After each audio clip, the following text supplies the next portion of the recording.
Hi, I'm Glenn Brooks, along with Lisa LaRose. Good morning, Lisa. Good morning, Glenn. What a beautiful morning it is, too. Yes, it is that time of the year. Everybody's kind of blossoming.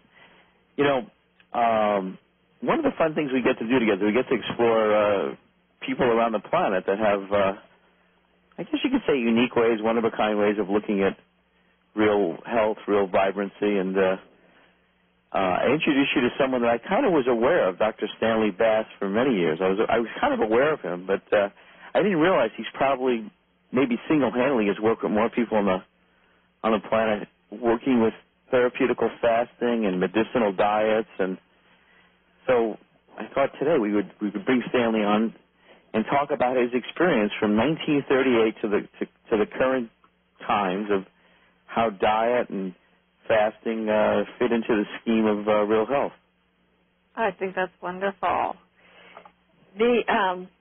One of the things when you introduced me to Dr. Bass, I was just so blown away by the fact that he's been able to inspire over 10,000 people to fast and to change their way of life. And, on a small scale, from my perspective, I asked him, I said, how is it that you convince somebody? Because so many times I'll run up to that obstacle as to, well, I don't think I could stop food. I don't know how you can do it.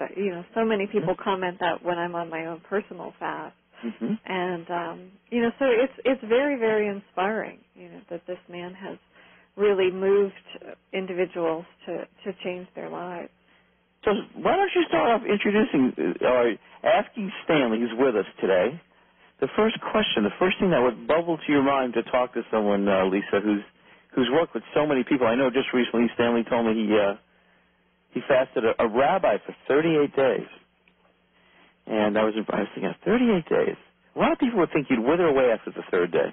What would be the first thing? What would be the first thing you'd want to bring to the audience from Stanley, Lisa? Well, actually, I asked Stanley. I asked him about his journey. And Stanley, good morning. Oh, hi. Good morning, Lisa. Would you be so kind to share with the audience what inspired you? What moved you to try your first fast? And if you could just sort of explain what that was all about, that process. As I say, at the time I was about close to 19, and I was doing a lot of research about nutrition because a friend of mine recovered through a juice diet, and that aroused my curiosity. So for a few years I had been reading books, and then I came to Dr. John Henry Tilden, a medical doctor who had a large sanitarium where he fasted people on water. And in the book he said, a cold, the mucus that comes out of your nose is the way the body cleans itself. And when you get colds or fevers or even the flu, this is the body's way of cleaning a lot of dirt out that has accumulated, and that's how it stays healthy, by producing what we call disease. But really disease, according to him, was a cleansing process whereby the body preserved itself.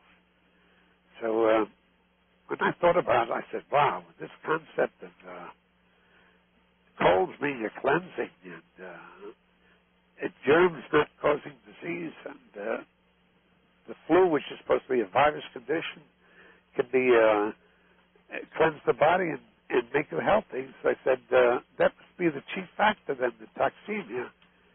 And if that's true, then a fasting should clean that out, because he recommended fasting as a way to cleanse the body. So I said, well, I was a little scared because I had no big people to talk to, just books to read. And, when you read books, you never know who's telling the truth. And it gets scary to take a chance on your life with something somebody wrote. So I thought, well, let me try this out, because if this is true, it's a very powerful concept. It could change my life. So I went home that day, and this was in the winter, and I had a bed facing a yard. I opened the window wide, and the breeze started blowing in. I took a hot bath, and wanted to make sure I get the flu. was a little scared, but I said, well, I'll take a chance on it because it's possibility sounds tremendous if it's right. So I went with my body, wet body. I didn't dry myself, lay down on an oilcloth on my bed. I put my bed in front of the window, and I let the wind blow on me lying there. And I started to shiver from the cold and the wetness, and I shivered for hours. And I said, wow, this is rough. So I was lying there. Very quickly after that, my body became hot. And all the chills stopped, and then a fever started. And I felt like I was about 105, kind of burning up a bit. So I just lay there in bed. That cooled down after a while, and I just fell asleep. And I stayed there, and I hardly woke up for 3 days. So I'd wake up maybe for a second and go right back in. I said, gee, if this continues, I'd go into hibernation. So after 3 days, I woke up fully refreshed, and I got up, took a look at the mirror, and looked at my face. I said, "Oh, look at that skin. That's beautiful."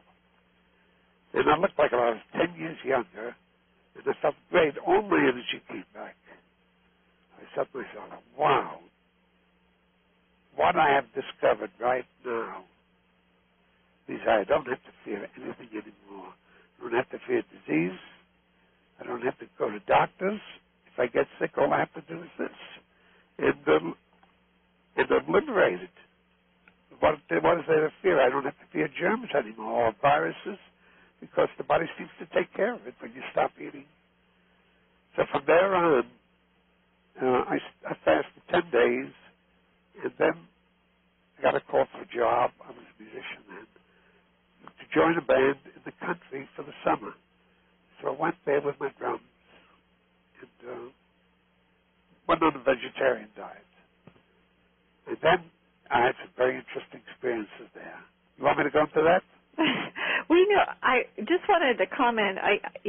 What you did, and this was all before you, in the name of your own personal research. But I don't know too many doctors. I don't think I know any doctors that would actually take on a disease or an illness so that they could learn from it. I think it's just a very inspiring story. I confess, I did a 10-day juice diet, an orange juice, and the results were very good.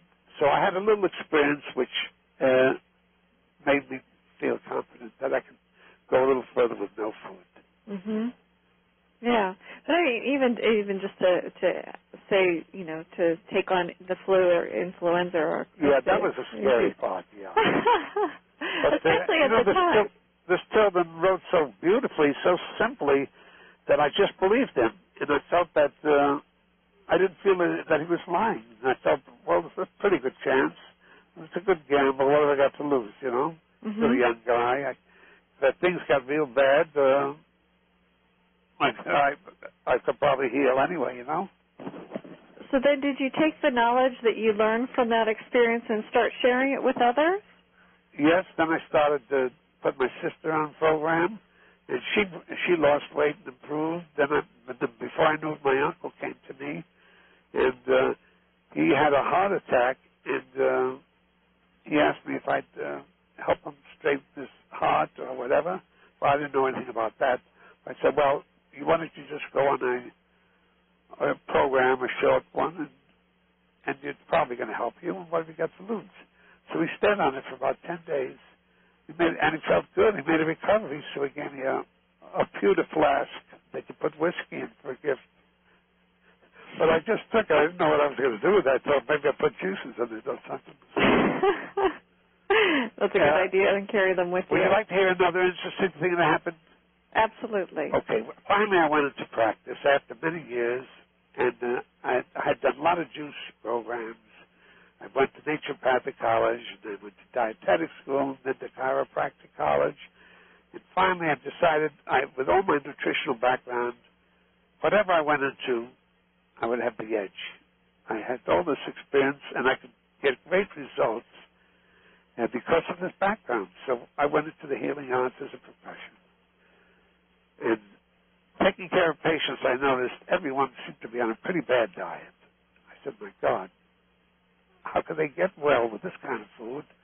So I conceived of a plan to write a book where I could put people living on junk food the first week on a diet that improved their health and stopped most of the things that they were doing wrong. Get them off the coffee, the tea, the alcohol, or whatever they were doing that was wrong, or the pizza pies, the ice creams and the cakes and the white sugar stuff.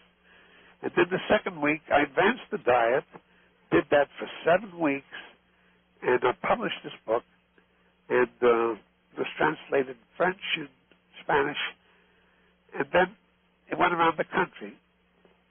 And then 6 months later, I started getting calls, letters, people saying things to me like this, I followed this book, and for 7 days, and gee, my arthritis pain is all gone in my fingers. I can move now, and the swelling seems to be going down.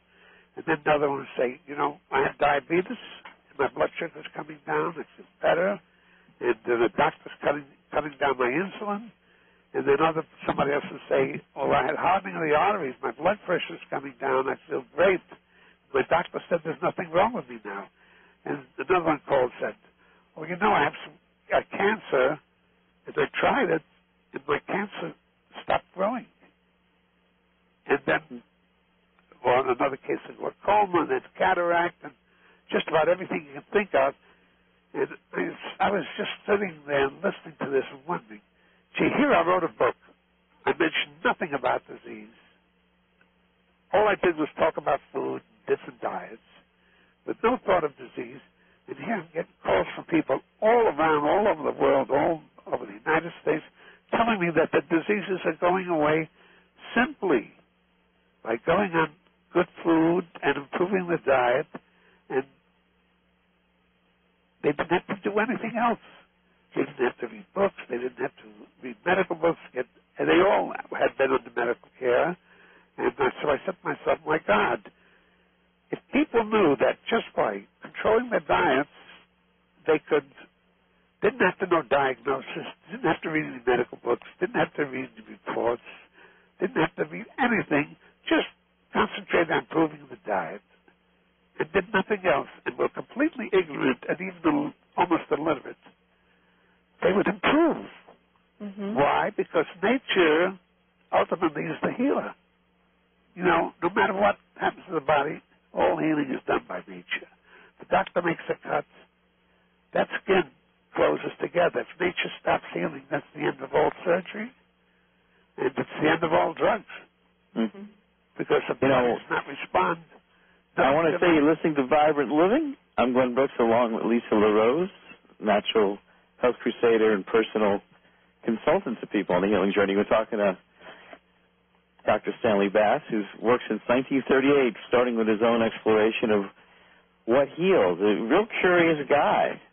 At the beginning of the century, the medical books did not, you couldn't read about a heart attack because it was so rarely happened. Now we see cases of kids having diabetes, which didn't happen 20 years ago. So we see that, I guess it's more of an increase of chronic diseases. So what we have in our system, we seem to have a very good way of helping people in acute crisis, and not as good with chronic. So, Stanley, what did you say in that book? You mentioned disease or symptoms in the book. What are some guidelines the audience could take about diet that you've discovered, and out of the thousands of people, what are some insights that you'd want to share with the audience about a diet that they could go on that would help them eradicate or eliminate symptoms? Well, basically, the theory is, by children and most of the doctors in the healing arts, is that disease is caused by toxemia accumulating in the body from things that you put in there. The junk food, garbage, things that were never meant to be eaten, wrong combinations, poorly prepared food, drugs and chemicals in the food, preservatives, which are harmful. And when you get rid of that and start eating more natural food, the body discards all this waste. And then it starts reversing the aging process, purifies the cells, and you start getting better. The tissues heal, and all manifestations of the body appear to be in the direction of getting younger. You know, Lisa, yesterday I talked to if I got time. I talked to a holistic dermatologist yesterday, Lisa, and she was telling me that it's so rare in dermatology that they make any connection to food. Like maybe 92% of dermatologists don't look at food in relation to the skin. She said in the most recent article, they put diet as number 4 in terms of helping people with chronic skin conditions, where she was telling me she's had tremendous success looking at diet in relation to all kinds of, from psoriasis to eczema. It does seem that in our culture, anyway, it seems like it's a little-known awareness of using food as medicine. I think we always use food. Well, you know, people are hypnotized. First of all, they get no education in health in schools. The education they get is purely medical, which is the germ theory of disease, has nothing to do with health, but has to do with the endpoint of disease, symptoms, and that's treated by medical doctors with drugs. So they know nothing about nature because they never studied it. But if you work with nature, you see that really all healing is done by nature. And the intelligence that made you from 2 little cells that came together to produce the wonderful you knows how to do all these things. You don't have to know anything. In fact, you go to sleep, you get unconscious, you dream, or you don't dream. The next morning you wake up, your body has improved while you're sleeping, and with no help on our part. So this is nature's intelligence. The cell has this intelligence. It always strives for help. When you've really spent a lifetime, Stanley, doing research and preparing materials, and I was so amazed when you told me that your website is really, that it's well over 100 pages of information, including books that are available for download with a lot of your research on diet and nutrition, and also some of the programs that you've put people on over the years. What inspired, for somebody, your website, it's Super Nutrition and Superior Health. Let me give you the website. drbass.com. That's all. Just get to that and you'll see all this material. And you have a tremendous amount of subjects. In fact, we have all the diseases of over 1,000 on my website with another connection that you can get to. If you want to look at diseases and see how they can be treated, first medically and then the difference with a natural approach. So this could be a very interesting experience. All the things are listed there. I think it's a wonderful, amazing resource. I'm just so impressed with, you had shared with me and that you once saved a dog that was hit by a car, and where somebody, and I kind of take that analogy to even people who are in health crises, who have tried everything known to modern medicine, and they're not getting any better. They're not really eliciting a change, and then here you provide such a simplistic solution. Yeah, when I was 16 years old, I used to buy dying monkeys in the importing house on Hudson Street. Henry Treflick was the owner, and I used to buy monkeys worth $125. He'd give them me for $5 a piece because they had bloody dysentery, and they'd walk around with blood coming out of their rectums. And I bought 3 monkeys, and I took them home and put them on a fast, and they recovered. In 10 days, they were all perfectly well. And I did this with all kinds of animals. So I saw that it worked on all living creatures. And that's how I got my clinical experience. So by the time I was 21, I was I felt like graduated university because I'd worked with so many animals.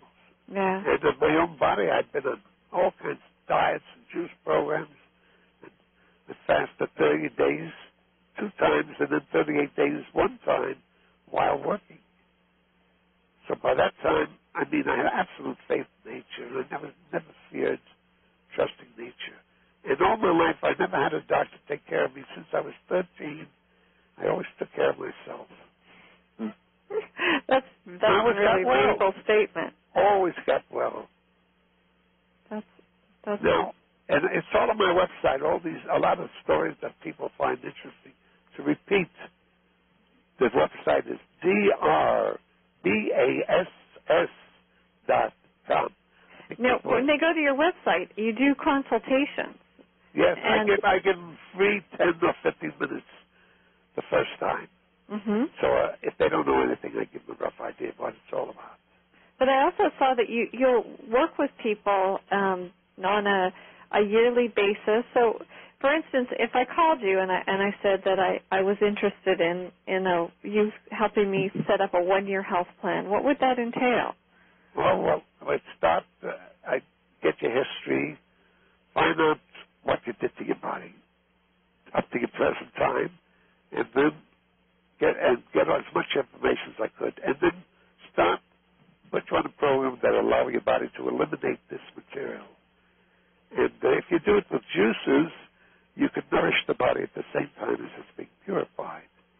And in Europe, they have hundreds of sanitariums that are doing long juice programs. Some of them, the average runs 3 weeks, 4 weeks. In their cases, one woman did for 230 days, and she got rid of 7 diseases. And they go out doing exercise every day on long hikes and walks. They drink vegetable broth as part of the routine, without the vegetables, just the broth. And or herb teas like rose hips or peppermint. And they have 3 juices, 4 ounces each, with 4 ounces of water, and they function on that. And after about 4, 5, 6 days, they feel good. And most of them get stronger because they don't have to digest food. So all that energy goes through the muscles. It's available for muscles, thinking, or whatever. Mm-hmm. And so what I do is I take them through this cleansing, and then I bring them into a new diet. And the diet rebuilds their body from the weight they lost, which is usually about, averages a half to 3/4 of a pound a day. And then they get used to that diet, and then if by that time they're interested, then maybe 6 months later or a year later they can come back, repeat the further detoxification to get into the deeper tissues from 3 years upwards or even before, and then rebuild the body again, and then keep raising the levels. And as they do that, then their whole life's changed, their minds change, their emotions, their whole personality changes. And of course, they become beautiful because of the food they're eating. It makes them beautiful. The skin gets gorgeous, the eyes get clear, the hair gets shiny, and they get happy, and they radiate this, and all their friends, are affected by that. They become very attractive people because they're happy, and they don't worry, and they as a result of trusting in nature, usually a lot of them become religious. Mm-hmm. When I was 13 years old, I was an atheist from all the stuff I was reading, and when I went into nature and fasting, and I saw that one of the things that happened to me, nature became my God. Then later on I understood that nature is part of God, working on the material plane. So from materialism, I went back to religion on a higher level, and my whole life changed, and it became beautiful. Oh, that's very nice. Stanley, do you have individuals that come to you that are elderly, that are starting to experience some of the degenerative diseases such as Alzheimer's or Parkinson's? In this day and age, my God, the world, the United States is full of them. Yeah, all the time. When I had a sanitarium for 90 people in the Catskill Mountains, and we used to fast them. We're putting in juice diets or regular diets, and sunbaths, lectures, psychologists, yoga class, everything. And for 5 years we did that, and I tell you, I saw nothing but miracles. And I had a lot of doctors coming there, physiotherapists and chiropractors, osteopaths, medical doctors. I could take a lot of funny stories about that. We had the opportunity to have a woman on she's a naturopath doctor as well, who wrote a book called The Brainwash. Her name is Michelle Shapro Cook. And a few weeks ago we had somebody that went on her program. and has started to see the effects of Alzheimer's go into remission, which was really quite wonderful. That is wonderful, yes. Nature does it. I mean, look, if nature took two little cells and created a wonderful body like what you are, created out of something you can even hardly see, two tiny little cells, why shouldn't she have the power to reverse diseases and reestablish healthy tissue?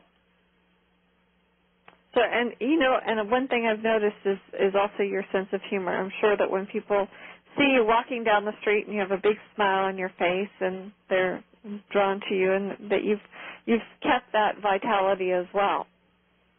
Yep, I can't help it. When you're happy, it goes outward. When it goes outward, you have to express it because you have so much energy. If you don't do that, then you have to do running or something to use it up, or you have to do concentration or yoga, anything that'll use it up. So therefore, you become eventually you become very extroverted, because the introversion that comes in disease and recuperation is due to a lack of energy. And as you get healthier, the energy moves outward. I had a question for you. We know when animals get sick, they fast. I've read that many times. And I know that when human beings, when we get a fever, often someone, usually a person who really cares about us, will say, well, you got to eat something, or they'll make chicken soup. Paul Bragg said to me many times that we got to re-educate our taste buds. So I realize that part of what we're talking about today is kind of a re-education. When people first come to you, what do you say to them about when to fast and when not to fast? Like, how do you determine that? Well, I know as an example, there was a period of time where I'd fast every week, a day a week.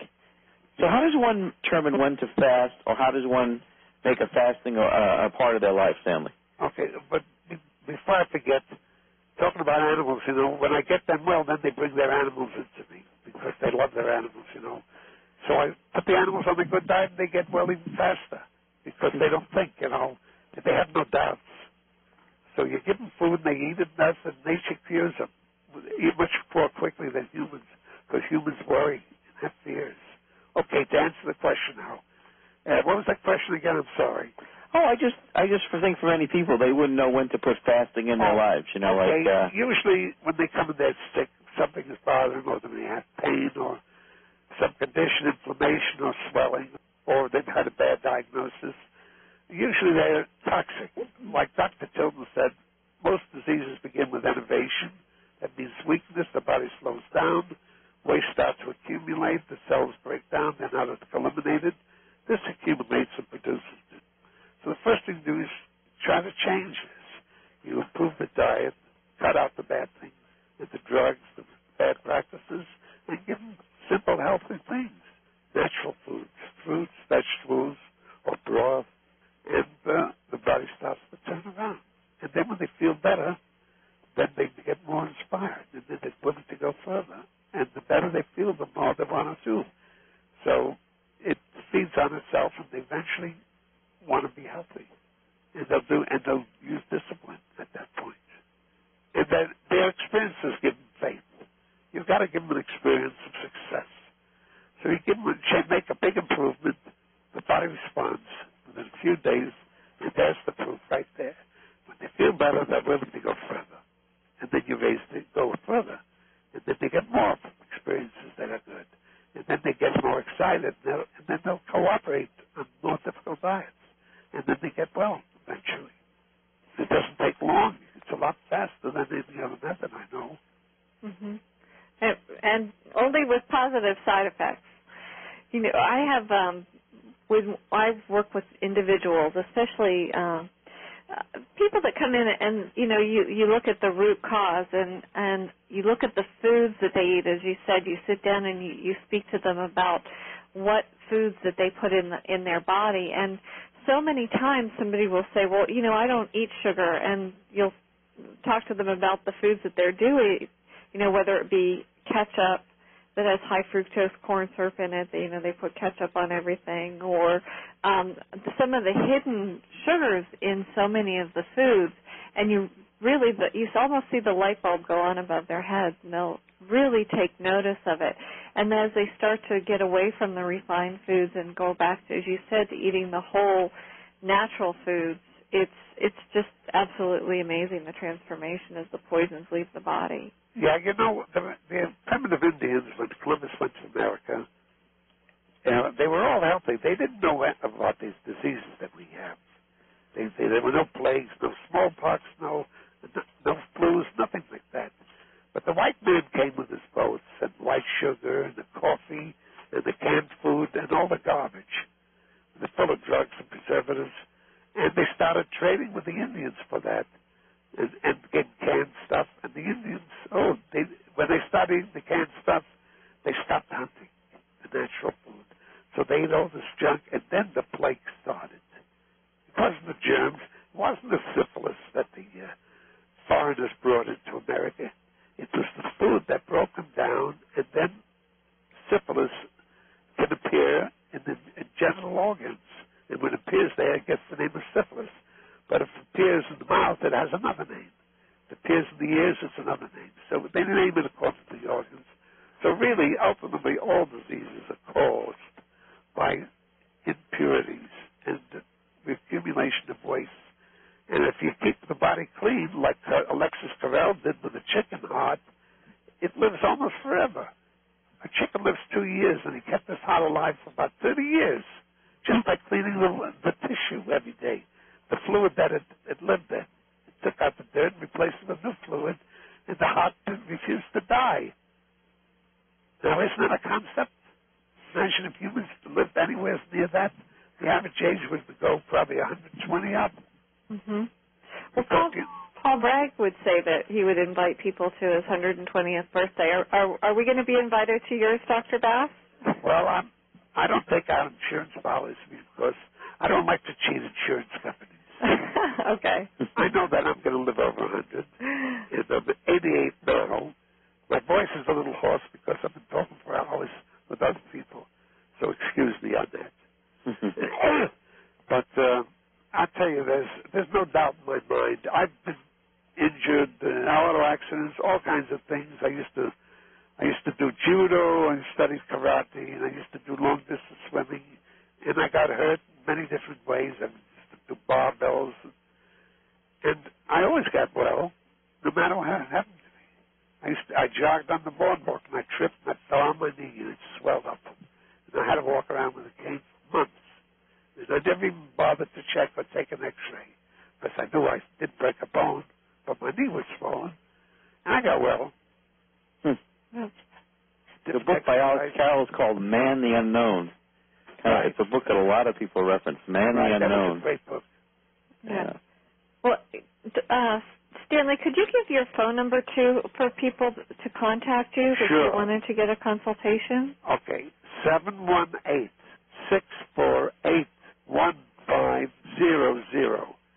Yeah. I mean, we have so many different listeners that I've really been blessed that they'll email me after a show and they'll ask questions and different things that touch them. So we have talked in the past, actually, while I was doing my 24-day fast.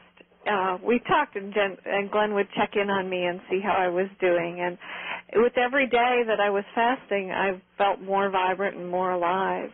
No, Lisa, you're going to have a beautiful baby, I'm sure. Yeah. Lisa's pregnant. The cat's out of the bag. Excuse me, talking out of line. Kelly wanted to make sure everybody knew that, Lisa. That's good.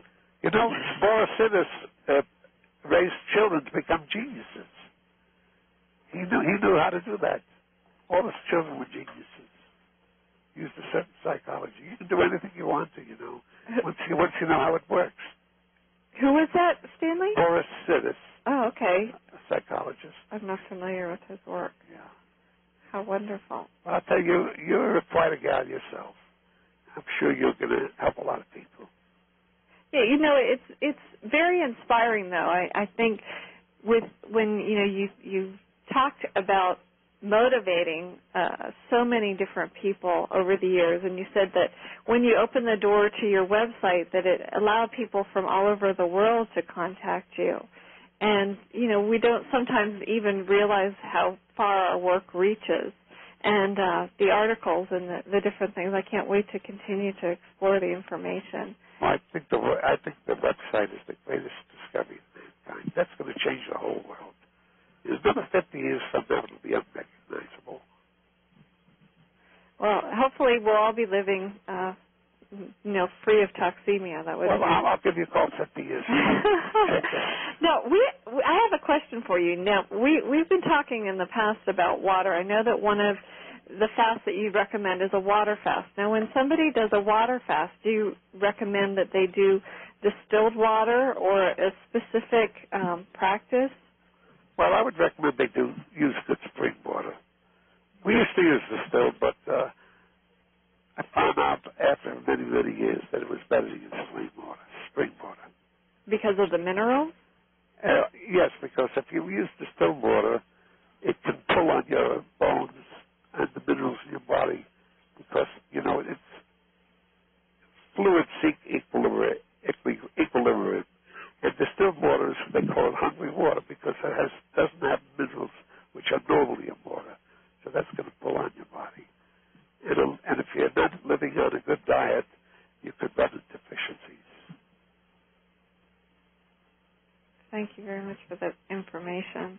I'm actually I keep a book next to my desk when I write, and I call it my Vibrant Living book so that I can keep information in it. And that's a wonderful tidbit. I have so many books on my bed that I have to sleep sideways most of the time. Well, Glenn calls me his hydration coach because I truly believe in the power of water and how important it is to, whether you're fasting or not, to incorporate it into your day and to really get the amount that you need. God put it there for a good purpose. Now, Glenn, I know, I said when I expressed to him that you had actually been to a lecture of Paul Bragg's, and he said it was towards the end of his life, and I thought, when Glenn said, well, perhaps I was at that same lecture. Oh, yeah. Well, I was at a lecture that shortly after that he died, and I spoke to his daughter. I met her at a health food store, I think, and I asked her about Paul, how old he was. And I think they said he was somewhere in the 80s. Yeah, I think the last time he was in New York, he was at the Roosevelt Hotel. Is that where you saw him? I don't remember. So I remember it was actually a pretty special visit. I think he hadn't been to New York in many, many years, and he was swinging through New York right before he was going to give a lecture series in. He was a clever one. He used to come on the stage. He says, "Watch, you don't feel good," and then he do a forward roll, and now jump off a table. He says, "What? Yeah, these hurt? What's the matter? Why should they hurt?" And they pull another trick. He'd do stuff like that until they stop laughing, and then everybody be ready for the lecture. Do you jump on tables as well? Carry on it? He believes in fasting, and a lot of them do that. They show how strong they are, or they lift a heavy weight, or do an acrobatic thing, and then the show. And then usually the old ones do that to impress the audience. Mhm. Yeah. Well, I can imagine. There's so many different things that I've been led through, and as the doors sort of open and things unfold, you connect with different information. And I think the messages that we've been delivering over the past year is just the simplicity, going back to the simple things, going back to food. And when Glenn mentioned about the dermatologist, that was actually the last time I ever went to a dermatologist. Was when I asked them the question, I said, well, can I ask you about some of the foods? And their reply was, well, diet doesn't have any impact on what's going on with your skin. And, hand me a prescription for a steroid, which I never got filled and never went back. That's the old ignorant way of looking at it. Mm-hmm. But if they think that the skin has no relationship to the body, I don't know what planet they're from. But if you look in the mirror, you see you have a skin covering your body. How can you separate it from nature and the rest of the body? and say it has nothing to do with what you eat. Because if you stop eating, what's going to happen to your skin? You know, it's funny. She said to me, the dermatologist said that most of her colleagues don't even really discuss it, but that often nurses at conferences will come up to her and bring up different things. But she said in the literature, in the dermatology literature, that it's almost rarely referenced. It's considered it just isn't it's not deep in the conversation. But she did say to me, I thought it was really interesting, is that she was very curious from an Asian medicine point of view, when the liver is very healthy, how that affects the skin. She told me she's a very highly credentialed dermatologist, but she just never learned a lot of this stuff. And people travel actually from Europe to see her because it's so rare that there's any dermatologist. She's finally writing a book with a naturopath that's coming out in September on healing acne, clearing your acne condition through diet. But she says this is like a renegade thing. It's still a very rare thing that a dermatologist would speak this way. Well, I don't know if does she still think that? What's that? Does she still think like that? No. She's just saying to me that her colleagues, like she practices in Boston, yeah, and she was saying her colleagues just don't think this way at all. She has to talk to naturopaths or acupuncturists or nutritionists. I just read a book by Maimonides, and he wrote it in the year 900 A.D. And it was flown to me by a rabbi, and in there he spoke about fasting. He knew almost everything that I'm talking about. This was the year 900. The ancients had a lot of knowledge, simple, basic knowledge that has been forgotten throughout the ages. About 100 years ago, 150 years ago, medicine developed as a profession, and the schools developed, and the allopaths eventually got control, and the other schools were not licensed, and they faded from existence. So then they had a monopoly, and with that monopoly, people were taught only what they were taught and what they believed. So they lost all this knowledge. But it's starting to come back. A lot of medical doctors in the hygienic system, written by Dr. Shelton, in the year 1830 on, started to turn to nature. And they started fasting, using hydrotherapy and all kinds of natural methods. And they formulated the laws of nature in some of the most wonderful literature that you could read. And they actually learned the causes of disease.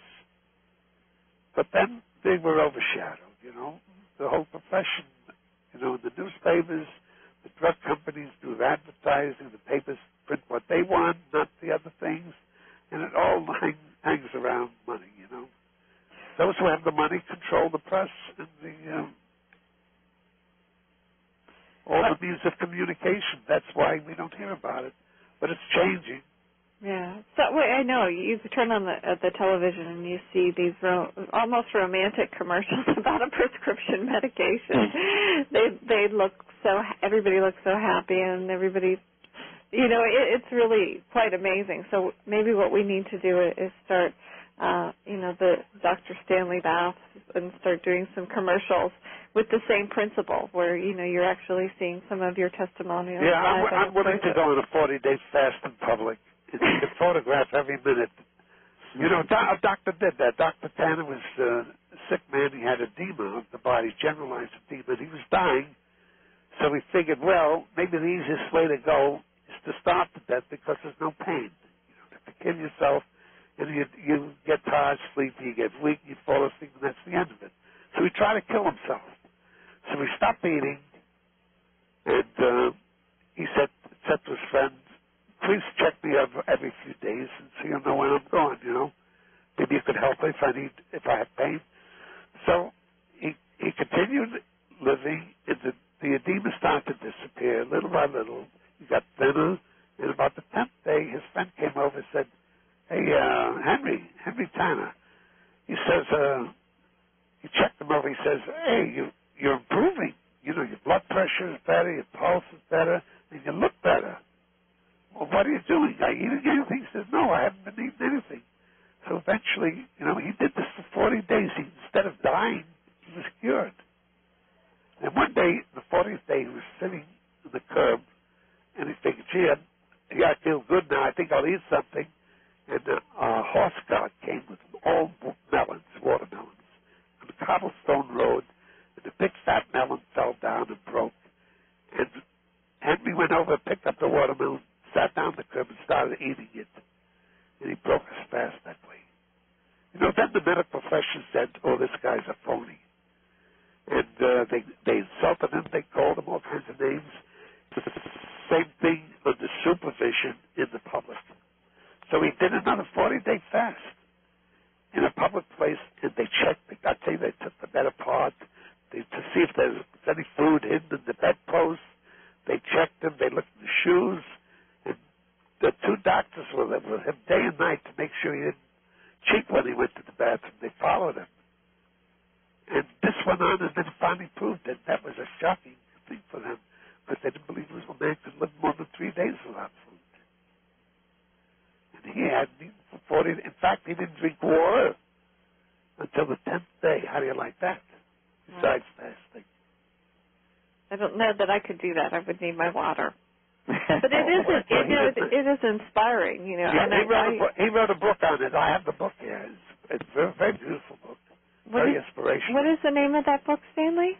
40 Days Without Food. 40 Days Without Food. By Dr. Henry Tanner, an MD. Yeah, it's interesting how people will go to the negative rather than... well, they don't know. They don't know how to think about a subject they have no experience with. And since all the experience has been with medical doctors, germs, disease, viruses, magic drugs, pills, and vaccinations, and they don't get a chance to hear about nature. They don't even know what nature is. It's just a word to them. But they don't. How do you think all the animals survived for millions of years, when there were no doctors? What did they do when they were sick? They had all they had left was fasting. They stopped eating. Mm-hmm. And they survived.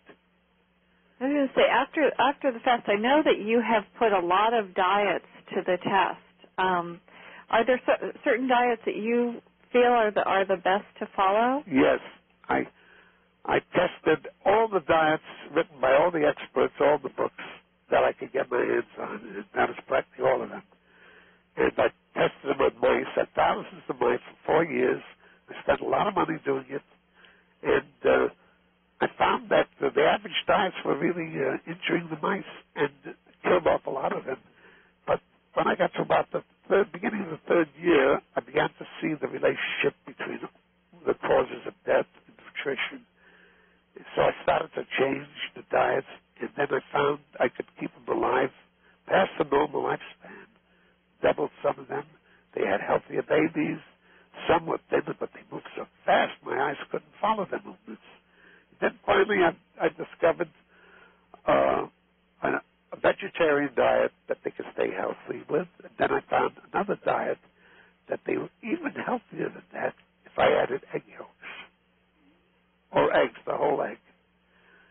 And some form of animal food. And they had the healthiest babies. And then I added raw cheese and all kinds of things. And they thrived on it. Wow. But if I gave them say fruit alone, and then terrible things happened. I found that on the third day they started to cannibalize the babies, ate up all the children, and some of the younger ones. Because it's deficient. Well, thank you so much, Stanley Bass, Dr. Stanley Bass. Boy, thank you for being with us.